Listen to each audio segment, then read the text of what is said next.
just not good enough. We're not even close, honestly. For us to be on the receiving end of the disrespectful comments and antics is completely unfair to us. When you have certain guys in the mix that don't want to buy in all as one, it's going to be hard to do anything good as a basketball team. I love this city. I literally have done everything that I can. The situation is something that I don't think can be fixed. Breaking news tonight. James Harden has been traded. He gets his wish in every way. The trade to the Brooklyn Nets in a blockbuster deal that's going to have ripple effects throughout the NBA.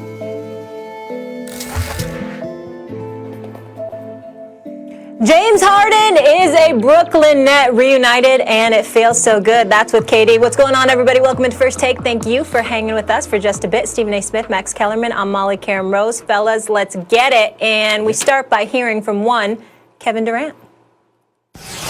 Losing teammates in Karis and Jarrett and Torian, but also welcoming in, a teammate in James Harden. I heard that's not even finalized yet, so I'll talk about it another time. I know you don't want to get into things until they are official, but looking into the past, what was it like to play with James? What do you remember about him as a teammate? Because you have played together. It was fun. Sure was fun. Take two. All right, here's the breakdown of the whole trade, fellas. Harden lands with the Nets, obviously. The Rockets get a package including Victor Oladipo, 4 first-round picks, and 4 first-round swaps. Indiana gets Karis LeVert, while Cleveland gets Jared Allen and Torian Prince. Max Kellerman, you are up first. What were your first thoughts when you heard this went down? So many. First, the Nets have to make the finals. They have to make the finals. Let's just assume for a second that Kyrie is on the team and will play for the Nets at some point this season. This is the only big three in the NBA. I don't mean they're 2 great players and here's their 3rd best player. I mean big three. And whenever we've seen a big three, they at least make the finals. Celtics put together Pierce and Garnett and Ray Allen. They won. Even when Miami failed, they failed in the finals when they had LeBron and Wade and Bosh. There's no other big three. 2 MVPs who are still at MVP level, and a 3rd guy in Kyrie Irving who's more than just an all-star. He has MVP talent and achieves that all-star plus production.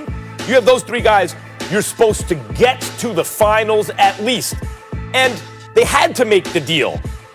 Earlier I said, no, you don't trade for James Harden, don't mess this up. But then Dinwiddie was lost for the season. So in fact, kind of counterintuitively, as you lost some depth, as the Nets lost depth and another ball handler in the backcourt, they actually had to lose more depth in order to get high-end talent to compensate. But they did lose depth. They lost Allen. They lost LeVert. And Houston got a haul. 4 firsts and 4 swaps. That's an amazing haul considering the leverage that Brooklyn had, because Harden was out of there. And this is what I mean when I say superstars, Stephen A. in the league, have all the leverage. What do I mean by that? Well, they can sign where they want when their deal is up, LeBron, KD, whomever, right? And they go from team to team.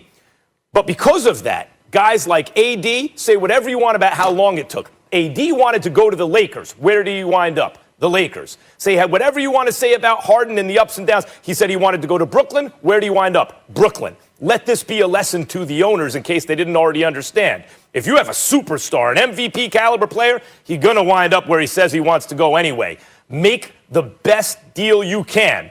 Now, finally, Stephen A., they have their work cut out for them. Not only is this not a good defensive team right now, but they're not adding a guy who's like a stalwart defender, in the first place. And James Harden, though his defense till this year, we'll throw this out, has improved through the years. And also, there's only one ball. And while KD is a super great player, with or without the ball, doesn't matter, James Harden and Kyrie Irving both really need and want and like that ball. So they have their work cut out for them. But this team is finals or bust this year. Well, definitely finals or bust. We agree there. But what I would tell you is, as it pertains to what was on my mind when the deal was first announced, never has James Harden been under more pressure than he is this year. The same could be said for Kyrie Irving, whose career I believe is on the line. You have people looking at him and wondering whether he's worth the trouble. We know what an ultra-talented person he is. He's a superstar talent. We get all of that. But guess what? Right now, he can't play better than me. You know why, Max? because both of us are not on the court. He's somewhere else other than the Barclays Center on the road with his team. I'm on television. He ain't doing anything on the court that I ain't doing because neither one of us are there. Think about that and put that in its proper perspective. It does not matter how great you are if you don't put your greatness on display and you don't appreciate your greatness to the point where you don't showcase it in the fashion that he is supposed to.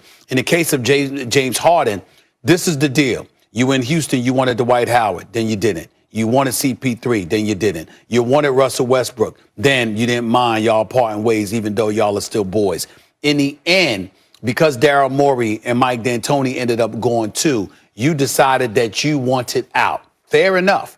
But since you arrived in Houston and since you've averaged 25 a game every season in your career in Houston, 30 over the last 3 years, 29 over the last 4 minimum, 28 over the last 5 minimum. Now you're playing with a dude who's better than you in Kevin Durant, who's a flat-out superstar in this game. Fresh off an Achilles tear, 18 months out of action, first 8 games playing this season, averaging 29 a game on 54% shooting. There is no excuse for the Brooklyn Nets not to make it to the NBA Finals. And the likelihood is that if we look at them and they don't make it, it'll be because Harden didn't show up, figuratively, or Kyrie didn't show up, possibly literally. And so as a result of that, I thought about the pressure that these two have on their shoulders because Kevin Durant is leading the pack. Not only is he a superstar, he is one of the most unselfish superstars we've ever witnessed on the basketball court. This dude was averaging 28 a game, shooting 17 shots a game. Kyrie was averaging 26 and shooting 20 a game. So think about that for a second here. And if somebody's going to sacrifice, who's going to sacrifice and make sure that Kevin Durant doesn't have to sacrifice any more than he already has? That's the question mark in all of this. Kevin Durant, as long as he goes out there and plays the way that he plays, we're not going to look at him. We're going to look at Harden or Kyrie Irving, possibly both, because somebody's going to have to sacrifice somewhere. Chris Bosh was a third wheel at sacrifice. Ray Allen was a third wheel at sacrifice. Klay Thompson was a third wheel who sacrificed. Who's going to be that guy that makes the sacrifice for the Brooklyn Nets here? That's why Kyrie Irving and James Harden are so pivotal in all of this. And that's what I thought about, Max. That's what first came to my mind when I first learned that this deal was done. Obviously, those thoughts are legit. Only thing I would add in terms of who the pressure's on, I think there's a lot of focus on Kyrie because he seems to be melting right now, and James Harden because, okay, James, you want Dwight Howard, you want Russell Westbrook, you want Chris Paul, you want Russell Westbrook. Now, after a year, it doesn't work out. You want to go to Brooklyn. You're joining 2 other superstars. You better win. But in fact, Stephen A., think about who the best player on the team is. I think there's actually the most pressure on KD, strangely, because LeBron, wherever he goes, figures out a way to make it work. It's not just that he has supernatural passing ability. He knows how to lead a group of guys to the promised land. Whether or not they actually win the championship, he gets them there. Basically, every single year. New teammates, a malcontent, doesn't matter. He gets you to the championship, and you have a shot to win it when you have LeBron James. Larry Bird and Magic Johnson led teams to championships. Kobe Bryant led teams to championships, even after Shaq. Kevin Durant, his package as a player matches maybe favorably with anyone I just mentioned. He's taller, he's fast, he shoots at least as well as anyone I just mentioned, maybe better. There's nothing Kevin Durant can't do. His passing game has gotten better. He can defend multiple positions. He took a brave move after one that was considered really like he's trying to, carpet bag his way to championships. He's trying to latch on to a 73-win team. That was weak, right? This was so strong. Going to New York, going to Brooklyn, and trying to lead a team after an Achilles to a championship. But that's the point, Stephen A. If it doesn't work out, even if it's Kyrie or if it's Harden that we can see, well, really, this guy wasn't behaving or this guy wasn't playing defense, the bottom line is it's KD who will have failed to do what LeBron did and what Magic and Bird did and Kobe did for so much of their careers, and obviously Michael Jordan. None of the guys I just mentioned is a superior package of basketball skill and talent and size than Kevin Durant. Now it's time for him to show that other component to his game, that he can lead a team, a talented team, to at least the finals. Well, that lengthy soliloquy notwithstanding, here's the reality of the situation, Max Kellerman. Tell me one time where LeBron James has had to deal with dual personalities like that. We're talking about Kyrie Irving, and we're talking about a guy in James Harden that was once the face of a franchise for the better part of the last decade, who could dribble the ball and hold on to the ball and be ball dominant over and over again with impunity. You got to think about it from that perspective. And the fact that the two of those individuals are now on the same team, and him and Kyrie Irving, cannot be ignored. I would submit to you that under no circumstance, at no time in LeBron James' career, I know that he had Kyrie and I know there were other dudes to deal with, but in terms of their cachet, their abilities, combined with the style of play that they have, there is no one that would be especially LeBron James. He hasn't had to deal with that duo. He might have had one of those dudes. He hasn't had to have two of them on the same team, particularly when he was new to the team. That wasn't him when he goes to Miami. You got D Wade there.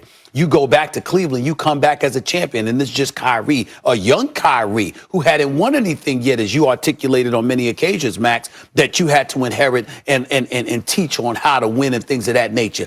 Then, obviously, you know what? You go to L.A., and when you go to L.A., you don't really have a team as of yet, and then you get Anthony Davis, okay? LeBron James hasn't had, in terms of from a personality perspective, he hasn't had a James Harden and a Kyrie Irving to deal with. So I would take that into consideration, and I would say that's a bit unfair. I know that KD got the challenge, but it's a bit unfair to compare it to LeBron and say, well, LeBron did it, so you got to do it too in that situation. I don't agree with that. All right, let me ask you guys this, and Max, I'll come to you here. So Kyrie Irving obviously didn't play last night. He hasn't played in the last 5 games due to personal reasons. What should we expect from him? I think when Kyrie gets back, and by the way, the next game he misses will mean that in his Nets tenure, he will have missed twice as many games as he's played. He hasn't been durable, and even when he's been physically healthy, sometimes he hasn't been available, and maybe because of his behavior off the court, he won't be available even if his personal issues are settled to the point where he can play and he's physically ready. I mean, that's a lot of lack of availability from Kyrie. But let's say by the All-Star break, all that stuff is squared away and he's playing with this team.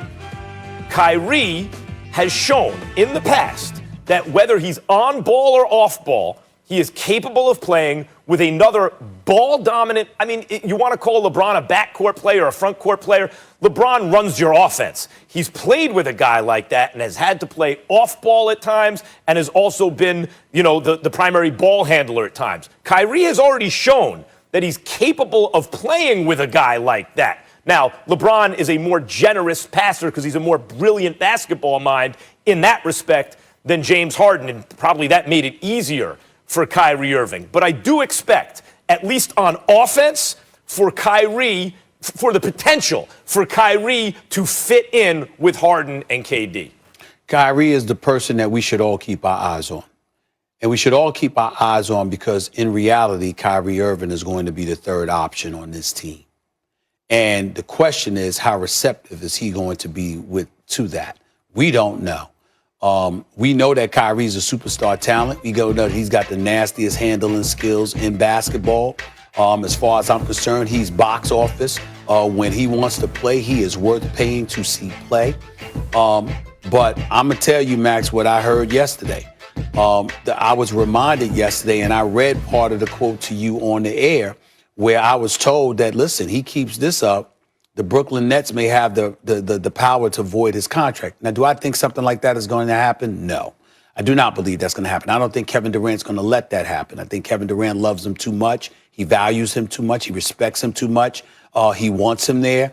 That's not going to happen. And I do believe that Kyrie Irving, because Kevin Durant is his friend, in the end is not going to let KD down. I truly believe that. But that does not mean we get to negate mentioning what has transpired thus far. What has transpired thus far is that he's left them to hang and dry. Not just KD, but the Brooklyn Nets as an organization being very unpredictable. He's healthy. He's not playing. He's healthy. He's not playing. He's on social media, caught on social media, partying with family members and friends. He's on social media doing stuff for social justice issues, which we all appreciate and respect, particularly as black people in this nation. And we definitely owe him a debt of gratitude for, and his charitable tendencies. The WNBA can speak to that along with various others. His heart is clearly in the right place. But the focus, the discipline, the determination that comes along with being a star of a franchise and doing your job first, he has clearly not mastered that. And so because of it, you have to look at him and wonder what's going to happen, because what is the Brooklyn Nets as an organization supposed to tolerate? And dare I say, Max, what is the NBA supposed to tolerate? What kind of message is sent? If you remember, Max, I told you years ago, the only thing that I lamented about with LeBron James when he made the announcement, I'm taking my talents to South Beach, how he handled things with Dan Gilbert, owners remembered that came CBA negotiation time.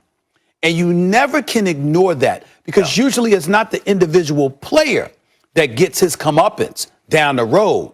It's the players that have less value, and the hammer is brought down on the collective whole because of the actions of a few. You never know with this stuff, and you got to pay attention to it.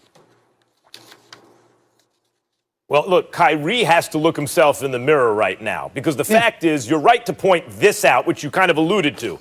In Cleveland, he was the second best player in a big three. Now he is the third best player in a big three. That's a little different. But the reason I say he has to look at himself in the mirror is, who do you think is a better shooter, Harden or Kyrie? The answer, by the numbers, is Kyrie. He shoots the three better. Of course, Harden takes a lot more of them. He shoots free throws a little better. Although, again, Harden takes more of them. And in terms of finishing in the paint under the rim, I think Kyrie is the best I've ever seen. Certainly, he's on a very, very short list.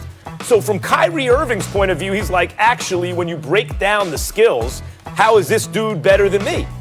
But he is, and that's universally acknowledged, and Kyrie has to ask himself why. Now, as far as James Harden's concerned, Stephen A., he's the dude who's going to have to be sacrificing, in fact, because really Harden's greatness is this. A lot of guys shoot the three as well or better than him, at least by the numbers, free throws too, all that stuff. Harden's greatness really comes out. His usage is so high. He plays so many minutes. He's involved so much in the offense, and yet he's able to maintain those rates. Usually, if you shoot from three or free throws a certain level, especially from three, the more you shoot it, maybe that's going to go down a little because you're taking tough shots, you're shooting a lot of them. Harden's doesn't at all. Max. A lot of his value is that kind of stuff, how he can fill it up. He's the one, Stephen A., who's going to be giving up touches that he normally wouldn't be giving up, Max, more than Kyrie. I spoke to two coaches yesterday, and I'll end the segment by saying this, Molly. I spoke to two coaches yesterday. They laughed at them being in Brooklyn. They said, all the talent in the world, let's see what Kyrie does. Will he even be there, Stephen A.? And they left it at that.